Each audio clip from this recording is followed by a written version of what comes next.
You're watching this week's show with Dan and Mike. This week's show. Hiya!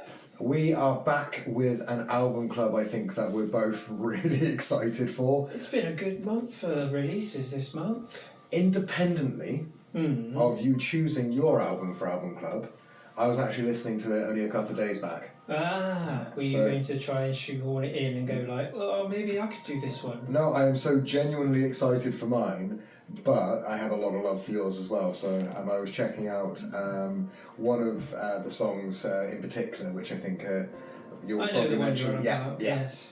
But I'm also super excited for the one I have to present. I've got a lot of history with this band. Not enough, I don't think, for a deep dive, but enough to call yourself a fanboy. Yes, as well as I do have an embarrassing story to tell about them as well.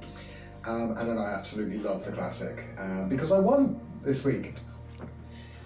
Come on, people.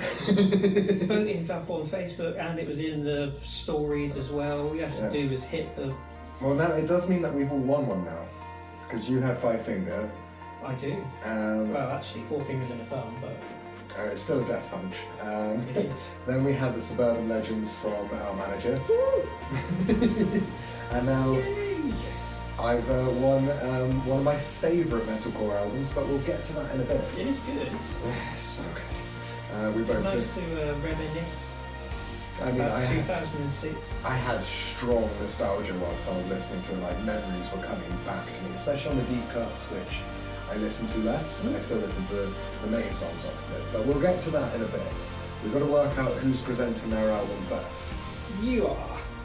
So I have gone with a particular favourite band. They've grown as a favourite over years.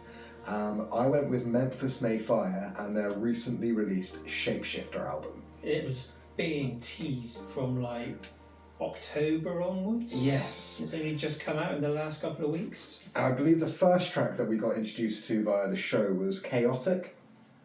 What, the show's chaotic? Or the show is always chaotic. Yeah, the show's always chaotic. You can find it on any of your favourite streaming services. Just search Mike James Rock Show. Yes. And so the first thing that me and you said to each other, I remember going, well, this is very different to Blood and Water, their last album. Yes, but wasn't that their kind of post-Panny D album? All I can remember from the last time I chatted to Matty Mullins about it is he said that Blood and Water, their previous to Shapeshifter, that was them getting their middle of the road, somewhere between metalcore and classic rock sound, because they've always tried to do both. Or as some bands call it, the classic kind of cash cow album to make it commercially viable to try and secure the band for the next few years whilst they then go back and do other things. Do whatever. And lots of bands have done it. I can think of, the Offspring off the top of my head done it. Bullet Tried. We've talked about that before. Yeah, it's, but once you get to that sort of like third or fourth album, you've got to start thinking, how are we going to sustain living like this? Surprisingly, I think they did it with their like 6th or 7th album was Blood and Water. Okay, but it's still, it gets, you've got your 3, 4, 5 albums deep before, you realise how are we going to make longevity out of our sound, because we're getting older, our fans are coming with us who are getting older, they're not wanting to throw down in a pit when they're 30 plus. This is very true. So I loved that album. I was scared what Memphis were going to release next, because I didn't want the same album just redone again in that same sound. Interestingly enough, Matty Mullins also doesn't want to do that. Like, I've seen interviews he's done with other people where he chats about it. He's like, no, we nailed the sound with Blood and Water. Yeah. So Shapeshifter, for me, has a lot of elements of what the album that got me into them originally, which was Unconditional. Wow. Going back. Not quite as old as Challenger, which put them on the map, but Unconditional was the one that me and you sort of went to a local place that doesn't exist anymore, White Rabbit, and watched them crush a settle to there with... friend of ours was driving them around the UK. I mean, this is that's a decade ago, at least more a decade. Than that. So I was super excited to actually, and I said to you when I was preparing for, because I've been listening to it for like a couple of weeks now, or at least 10 days, I think. I said to you, Shapeshifter makes far more sense as a full album sound-wise than if you just put all the singles and you got into them on Blood and Water, you really liked it. Yeah. And I absolutely love it. It's, again, Matty Mullins, because I always focus on vocals, I love vocals. Matty Mullins has pushed himself in a different way with this album to what he did last time. It's clearly they are trying to still come up with interesting things to do. Well, yeah, you've got to keep it interesting for yourself. Like I was just saying, like, you've got to play these tunes now for the next, potentially, 20 years. I mean, look at Metallica and Within the Bell Tolls. They've been very, very honest about the fact that they bring that one in and out of the set because it's such a tune, but it's also not the most fun thing for them to play because it's quite dirgy. Yeah. It's not the most exciting. Hence why Kurt, when he was a younger man, used to run around whilst he was soloing on the big stage because it kind of gave them something to do. Yeah, I completely get that. Exactly. Yes, all bands have got their fan favourites and then they've got their in-band favourites. And it's finding that balance of being able to satisfy the crowd who are paying good money and queued for hours and hours to see you play these tunes that they might not have ever seen you play. Or even see you play in the first place. Well, yeah, but you've also got, as a band member, give the impression that you're enjoying playing this for the billionth time, and that was, That is the Metallica problem, I think. Well, it's a problem for a lot of people. I think Jesse Leach has said this before. It's like when he went back to Killswitch, he went back to some of his older songs and was like found them a bit kind of cringe, give him the ick, as they say. Yeah, especially the vocal writing as well. Yeah, some of the lyrical content and stuff. But then obviously, it's paying the bills. Yeah. So sometimes you've just got to suck it up and. Exactly that. It's a performance when you're on stage, so you've got to perform. You leave everything that you hate about the song or anything that's bad that's happening in your life at that time. As soon as that foot goes on the stage, we're here for these guys and for the 4, 5, 6, 7 guys on stage with us that are here to give it to those people that paid their hard-earned wages. Don't be Kings of Leon, basically, where they kicked off about the song that made them have enough money off the band to not do anything else. They made enough money they could have put themselves out after being on fire. But they got grumpy playing now. And don't get grumpy bands. Like, again, it's one of those interesting things because it was so commercially viable, they put them on the map, and then they hated it because they didn't want to play that particular song anymore. But it probably also bought them a mansion each and something like that. Yeah. So, just notable points before we hand over to you and your album choice. Okay. Other side, classic Matty Mullins ballad style thing, which is super emotional. Love it. Did you get the emo? I mean, his voice is generally quite keyed towards being emo. It is, I suppose. Because it's either pop punky or it's got that. So, but I love that. That's what I'm there for. Emo twinge too. Yeah. But also for those people out there that want to sort of delve into particularly Matty Mullins' vocal style, is for the last couple of albums he does isolated vocals on Instagram. So they strip everything back and you can see what he's going to be singing live, what the vocal backing track is, but that's all you get on the little reels that they do. Okay. And it helps you, for somebody like me that I've got more into production, at least understanding what happens in production. It's really interesting to see what he's doing live and what bits are the backing track, because I love backing tracks, makes things better. Every band has a backing track, Ronnie said it.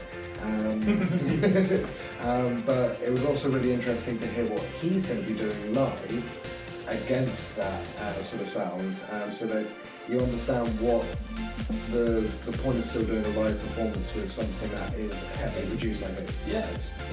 So those are my notable points. I recommend Shapeshifter if you're into metalcore, especially if you're like me and you're middle-aged as well. It's ticking a lot of boxes for me. So it's on Sharp Tone Records as well, which is one of our favouriteest labels. So also check out Sharp Tone Records because a lot of your favourite bands will be in there. And they put together pretty awesome tours of label mates.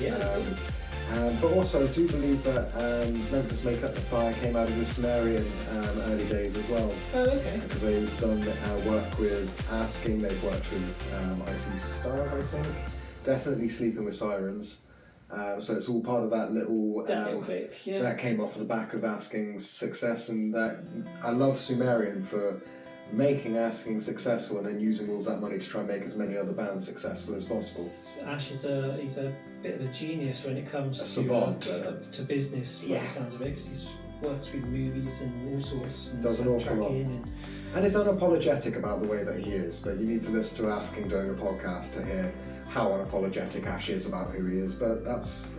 At least he tells you straight, and that was one of the things I remember is if he makes a decision that affects a band, he'll come tell you. And he created a label that was the pinnacle of that sound for that era. 100%. Maybe 10 years ago, wasn't it? Sort of, say 2005 to 2015-ish. Yeah, that kind of era. Was the Sumerian era. Yeah. And I love it. I still love most of the bands on there. It's not just ones that have the emo vocals. You have like Veil of Maya, Born of Osiris. A lot of pure brides now, haven't they? Yeah, a lot of pure screamy as well as pure singing. Palais Royale, they're another Sumerian one. Band, yes. But we want to get through because we've got your current album choice before we go into the classic. The album I picked that's been released in the last couple of weeks is Zenith from Bleed From Within. And absolutely amazing. It's out on Nuclear Blast. It is another great label. Another great label. It's a sister label of Sharp Toe. Yes. So there we go. And we have such a history with Bleed From Within as well. Amazing interviews over the past 12, 13 years or so. We put them on as a headline act for a citywide event that we used to do called the Halloween Zombie Ball, and they dressed up and they got into it, they bought into the whole concept. And Scotty also stopped talking to me for about 2 hours before the gig as well. Because you changed the lyrics to one of his songs. Uprising? And then put that into his head, and he was like, "You bastard." Like he genuinely because he's funny anyway. He's hilarious, especially because he's Scottish. They're a Scottish band. They're a Scottish band. But the funny thing is every time he walked past me after he decided he wasn't talking to me anymore, he would like sort of put his finger up or something like that. Yeah. But I remember being stood at the side of stage as it got to the bit of Uprising that I had said the wrong lyrics to, and then he just looked across, winked, and then did it perfectly. That's a professional performer. But it was the fact that he looked across at me and winked, going, "You're not putting me off." But that's what led to me and him having some fantastic interviews as recently as Download last year. They're at Download this year on the back of Zenith coming out, but they were on Download last year because they were involved with a huge TV show. So good. With a couple of comedians called Ramesh Ranganathan and Rob Beckett. If you haven't seen it, I'm sure the clips are up on YouTube and stuff. So good. But basically, the two comedians, over the course of various seasons, they've done a fair few, try something different that's not comedy. So they've gone to the NFL and tried to do the kick the ball over the... Taking a tackle or two as well, if I remember. Yeah, but they tried to do it during the half time. Yeah. They kicked the ball and they played cricket for England. But one of them is they were going to join a metal band and perform live in front of thousands of people. And that metal band just happened to be Bleed From Within. And so good. The bits in the TV show where they're in the studio trying to learn the vocals, and it was a cover song as well. I don't know what the song was, but it was quite well known. Yeah.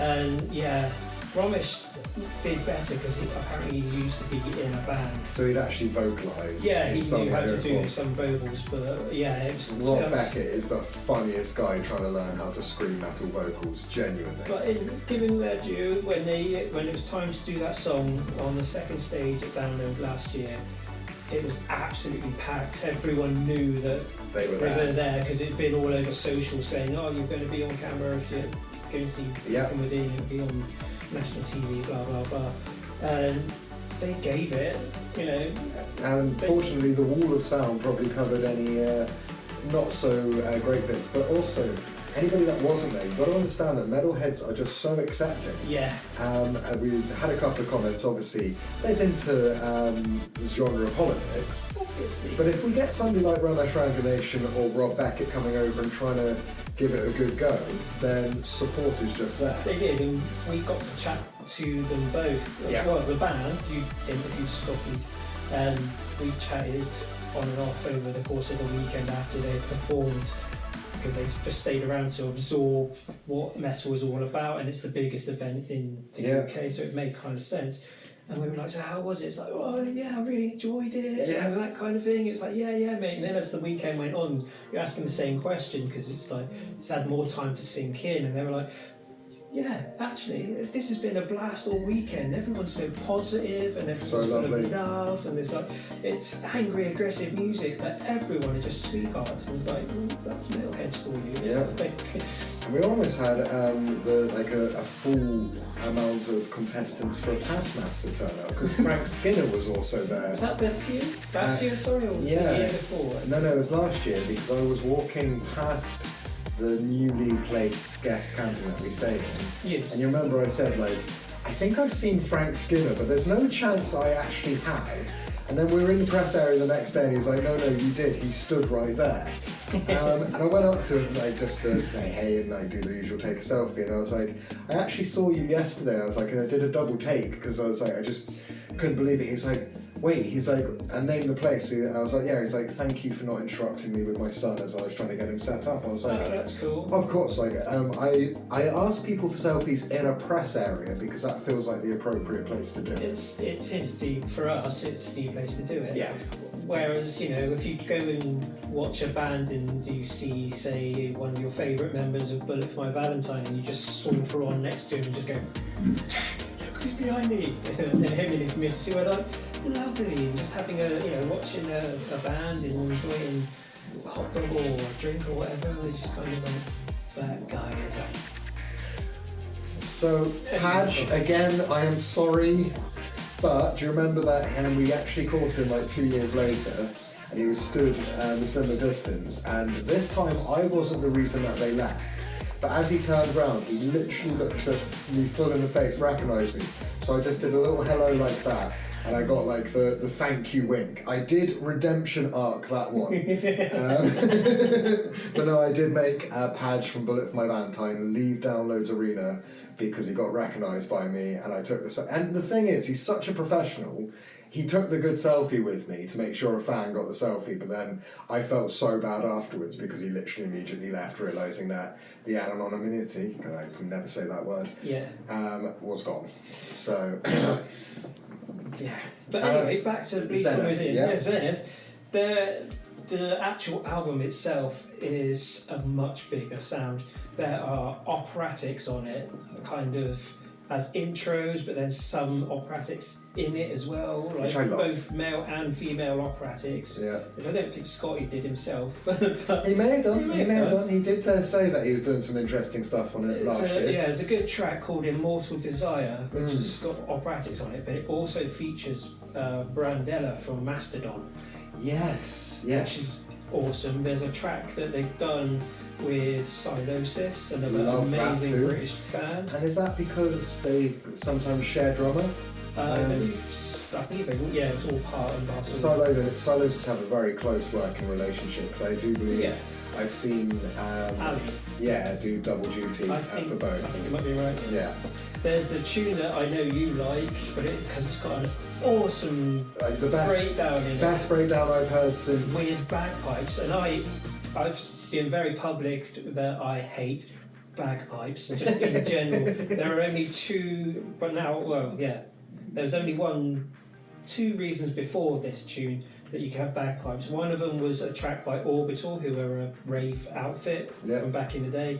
The other one is Jonathan Davis, because he's God, and Korn with bagpipes. It's amazing. And now, Bleed From Within on the track In Place of Your Halo. I genuinely have listened to that track so many times. It's great. It's a good breakdown in it, and then all of a sudden it's like, well, that works, but it's bagpipes. Oh, I was going to say bagpipes by themselves. The last time I had a crossover like this was, do you remember when we first discovered Like a Storm and Love the Way You Hate Me?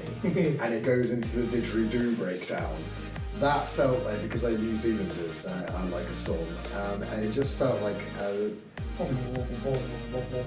Believe From Within doing the same thing, because bagpipes are a national instrument of Scotland. Yeah. And also I love the fact that Believe From Within didn't try and go, oh, we're going to just do the Scottish thing straight away.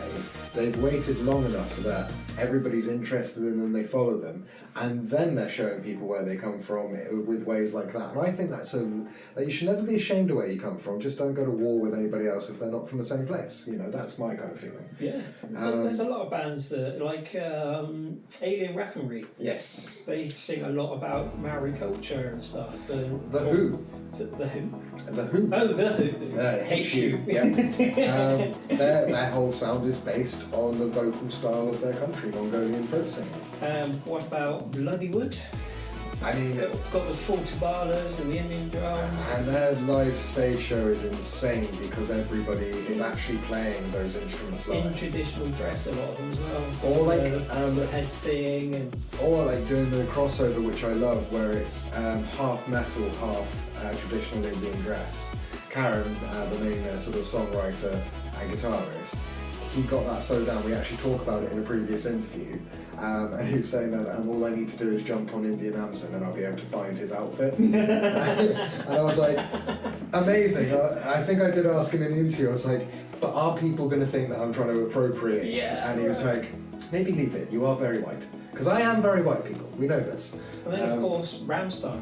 There's so many, and I love it. Refuse to do interviews in English as well. Well, why not? If it's not your like sort of actual mother tongue, then you know. I love bands that refuse to sing in English just to make themselves popular. Yeah. Because Rammstein. Bloody would go half and half. Yes. But that's partly because they brought enough people like me in on the viral songs. I genuinely don't mind that I don't understand half the lyrics, because you can get translated lyrics in the inlay to find out what they're saying. You can do a Google Spotify Translate. usually translate for you. Exactly. So I've had quite a lot of fun with these different ones. So seeing somebody from the shores of the UK doing similar, so I'm not sure what English bands would do. Maybe sound of police sirens. Would be good for us. There's a lot of that in hip hop. Yeah, so a lot of that. There's not really an English instrument, is there? That you immediately think, oh, we invented heavy metal. We'll just get Aussie guesting on everything. Anything with a Brummy accent is fine with us. Weird side note, and I think I may have sent it to you or forgot to, but I was watching Brian Johnson of AC/DC. Yes. The band he had just months before he joined AC/DC. Oh wow. And the difference in the way that he sounds from the AC/DC voice. And the joke on the caption... He's a Geordie, isn't he? I think so. Yeah. And the joke on the caption was, when you turn up with a sore throat and then you have to sing like that for 40 years. But his vocal range, a lot of people that never realised he could do more than the AC/DC sound. He's got a really nice mid-range low voice compared to the stuff he did. I've heard some of Gene Simmons from Kiss's solo stuff, and he's got some pipes on him as well, not just that kind of kissy sound. Same with Bruce Dickinson when he did stuff when he was outside of Iron Maiden. He was still singing loads and still performing, but it was nothing like the Iron Maiden sound that he has. And he's had throat cancer. Bless him. So I think that kind of wraps up recent choices. Albums. Yes. Recent albums. Go out and stream them and show the band some love. Tell them who sent you. Go watch back on our YouTube at last year's download and me interviewing Believe From Within, or further back from Matty Mullins from Memphis May Fire. Yeah, or go and see those bands because they are killing it live. Absolutely amazing. They are both your future headliners of big festivals, I reckon. Now, we're probably going to get some comments from the vocalist of this band, because we've done exactly what he hates. But it is a classic album. It is a classic. So I won.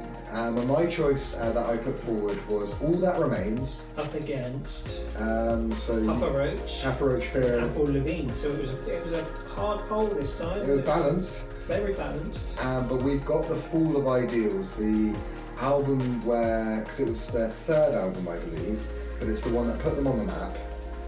Sort of had them going out on similar billings to Kill Switch when they had End of Heartache. It was when Shadows Fall were really hitting their popularity, when Lamb of God was doing Sacrament. It was that whole movement. New England sort of New England Metalcore area, that was almost its own, And it's its own movement, I guess, isn't it? what I find really funny is that All That Remains are one of the few bands that converted me fully off of me going to watch Dragon Force at the O2 Arena in Bristol, and for some reason back in those days, All That Remains was the support band. Now, I'm not going to say that they had a better response than Dragon Force, because that was Inhuman Rampage days, and everybody was just so excited. But what was incredible to see was the amount of people throwing down to All That Remains. I still remember walking in, because I hadn't walked in for the first time. I think I'd come back from a cigarette, and they were playing the starting track, the one that opens with This Calling, and just the fact that they had people circle pitting to This Calling, and I had to go home and I had to work out what the album that, and I heard a lot of live. And we were saying Fallen Ideals. Yeah. It came out in 2006, I guess at 19 years old. I know, hopefully we get an anniversary tour of it from All That Remains. So we know that All That Remains had a bit of they got a very mixed feeling, I'd say, probably about this album, because they love it. Yeah, but they also also part of the map. Yeah, but they also hate the fact that people sort of disengage because they didn't keep making the same album over and over again. Yeah, but you've got to progress, like we were talking about earlier with Memphis. It's like if you make the same thing over and over again, the only time you're going to be relevant is when you become kitsch. Yeah. But one thing that we did both say is the range of metalcore that you get within just this one album. There's stuff where he does gutturals through the whole song. There's one where the gutturals go on for like 15 or 16 seconds. Yeah. And the guitar, it's like the mid-late of the tune, and the guitar's just doing this newly bit, and then all of a sudden just the girl comes up from underneath the guitar. So in the mix, they've obviously it's so good. So good, yeah. Because I think that may have been the Weak-Willed as a track. I think you might be right. Yeah, which, again, if you actually listen to it, you can tell as well, shout out Melissa Cross, because this was the time that she was starting to train with the New England vocalists, and I've seen Phil Labonte on most of the DVDs, and what's really nice is that he was, at that time, one of the ones that was actually quite naturally gifted at doing all of these vocal styles. But it's still quite a range as well, because his singing capacity is amazing on that it's album. Proper like rock singing, but with that tinge, like, you know, when we did deep dive on Kill Switch, I was saying Jesse Leach's voice harnesses pain, whereas Howard's harnesses the sort of love and joy kind of thing. That's just how it feels to me. With this album, you can get that from the one vocals. It's just like the harshness is there of like, you've obviously had some pain and probably 20 Marlboro before recording this, but then there's also like when you sing the singy bits, it's like it's nice and in most people's range to be able to sing along to once you know the lyrics, if that makes sense. And I'm glad you mentioned lyrics, because I was sat there doing because I did a couple of listens to this, partly because I just love it, but I also... it's been nice to reminisce, hasn't it? Go, what was I doing in 2006? I remember the artwork for this album. But you know what I noticed most about re-listening to it? Is something that we talked about with Jesse's lyrics, doing that sort of anger and pain but positivity. Yes. This guy, even in 2006, was doing something a bit different. He was writing strength and everything. Because it's like I'm Not Alone. That's a great tune. There is... it's just called Not Alone. Yeah. The Air That I Breathe. The whole thing is I will not relent. I'm strong enough to face this. The Whisper. I Hear Your... Whispers. Yeah, that's a beautiful song. But all of his lyrics are really geared towards I'm strong enough, I am able to do this. And I forgot until I did those deep cuts, rather than like This Calling and sort of for me it was always This Calling, 6, Empty Inside were like my main favourites. that one too. But it was the other ones like Air That I Breathe, Indictment, as you say, Whispers. Yeah, Whispers. Is realising how much he wrote strength into everything. Yeah. People were able to listen to it, and actually, that's one that you wouldn't purge your feelings to. That's one that when you need to put on your outside armour, put on your ability to go to work, you listen to All That Remains. It's also, I think, the bands that followed used this album particularly as kind of a blueprint. This and maybe the first couple of Kill Switch albums, like you say, Shadow Falls were back there. But then there was like the next wave of bands that came through in this style that could marry up. Like Of Mice and Men would be the second generation one. Yeah, that's a good shout actually. Yeah, even something like A Day to Remember would be a next generation where they went more poppy and pop punky, but they still have the divided vocals. What I noticed with these guys is Kill Switch would go for about a 50-50 split between screaming and singing, whereas this, it was mostly screaming verses with just short choruses. But it's because, Phil, I know you don't like people focusing on this album, but you were incredible vocal styles on this album.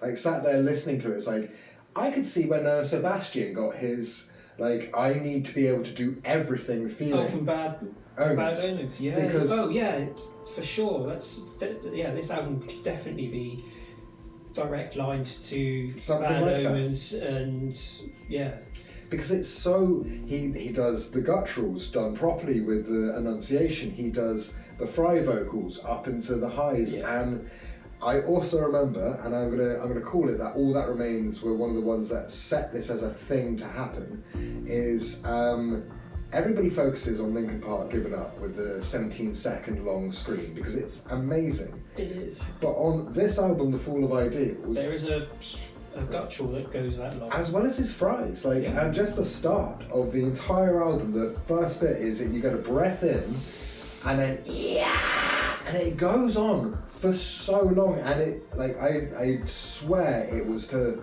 prove that he could do it.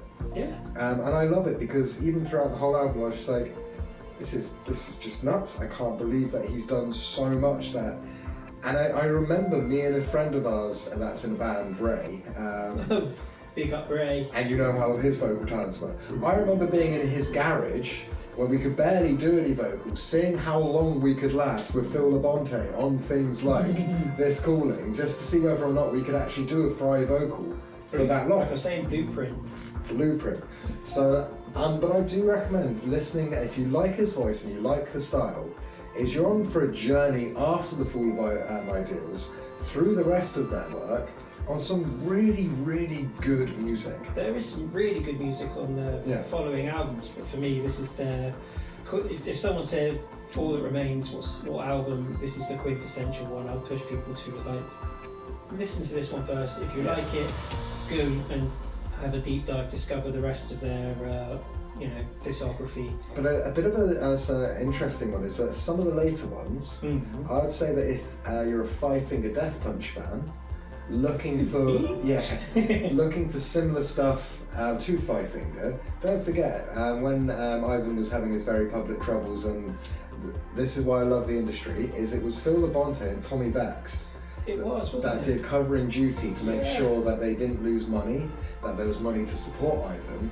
But I also think that possibly in the same way that we've seen bands do Covering Duty for another band and then it kind of switches up the style a little bit, is I think Phil actually probably got quite heavily inspired because his vocal style, like I say, is very complementary to Five Finger. If you're looking for similar bands to go down, that'd be a good tour, both of those two. Yeah. I can only remember a track, but Madness is a lot later in All That Remains' career, and it's, like I say, it's more that sort of radio rock, fill in an arena on a sunny evening in America. I can really see All That Remains still going for that. And shout out to their most recent album, Anti-Fragile. Make sure you check that out too. Because you can probably tell off of Anti-Fragile, Phil's writing style these days is unashamed. That's, that everyone grows up. Yeah, and well, they've gone through similar tragedy to a lot of bands like Polaris, Architects, because they've lost a band member, and I remember it happening and seeing like the way that the guys were posting and like feeling the pain come through the internet and realizing that they kept going as a tribute and to not let it define them. But you can also tell when it hit all the lyrics after that point as well. Yeah, you are going to get a couple of albums after loss Something like that. The lyrics will be about loss and feelings and everything around grief, and then you know, you give it a couple of albums or a good chunk of time to be able to digest and grieve properly, and then you find your feet again, which is kind of like Architects. They had a couple of albums and they had Josh in to help them with the guitar and stuff, but now I think they found their stride again, they found their voice, and they're back to, well, not back to, but they're now an Architects that they will feel happy being an architect, if that makes sense. Whereas before it might have been, well, we're doing this to honour Tom. Well, because Tom wasn't a founder, was he? At least I thought he was. the only reason I think possibly not, and I can double check this for the next podcast to get back to you, but your interview with him where you talk vegan cheese. Sam? Yeah. I believe you're talking about Tom being, like, is he going to take on more writing? Is he going to be doing this? I'm relying on memories when I was like mid post-production a couple of weeks back now, but I will double check it because I think that you were actually chatting in an interview to him about him having the same place in the band that Josh from Silosis had, but unlike Josh, Tom became the full-fledged member. Yeah, I can't remember, it was like a decade ago. Exactly, but I think that's definitely something I'll double check for the next podcast. I'll make a note and bring it back to the table. Okay. But yeah, that's Album Club. Cool. Make sure that you check out Memphis Mayfire Shapeshifter, Bleed From Within and Zenith. Yeah. And you've got to check out All That Remains Full of Ideals if you've never heard it, because just give it one listen. If you're not converted, then fair enough, but at least you've given it a try, and that's all we're here to do, is just say, give it a try. Yeah, that's what Album Club's all about. Try anything once, and if you like it, do it again. Yeah, and but louder. but louder. I believe if I got the schedule right, we're also going to be doing quite the interesting deep dive, and I'm going to be contacting a few PRs that we work with to help us on this deep dive, which we've not done for one yet, because I do believe we might be investigating a certain headlining band. Yes, so stay tuned to the Mike James Rock Show and this week's podcast. And like Mike said at the start, make sure you check out Mike James Rock Show everywhere, every streaming location you can. It's there. Yeah, chuck comments as to bands that we should do as a classic or as a more recent album that we should check out. And just before we go, we have set down the poll for next time. Oh yes. So do you remember which yours is? Because it was Neck Deep. It was Neck Deep, but I can't remember the...